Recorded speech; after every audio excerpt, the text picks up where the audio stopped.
ต้อนรับผู้ที่เข้ามาก็คอมเมนต์ดีๆได้โยมเด้อคันคอมเมนต์บ่ดีก็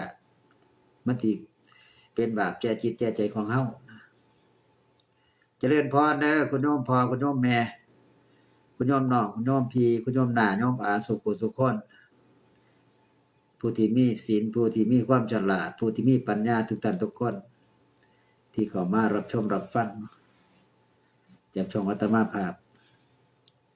ขอขอบคุณทุกท่านทุกคนครับที่ติดตามรับชมรับฟังตลอดผู้ที่เข้ามาก็คอมเมนต์ข้อจอข้อใจนะครับเพื่อเป็นการปฏิสัมพันธ์ที่ดีกับภาพบ้านนอกบ้านนานะครับที่มาเว้าธรรมะให้ฟังเว้ากันมาถึงเรื่องเลื่อนจำโยมพ่อโยมแม่เพิ่นบอกว่าพันธนาคารวุฒิพระราคารพุทธพระราคารวัตถุพระศาสดาเมื่อประทับอยู่ในประเทศตะวันมาทรงประรบเลื่อนจำตัดพระธรรมเทศนานี่ว่า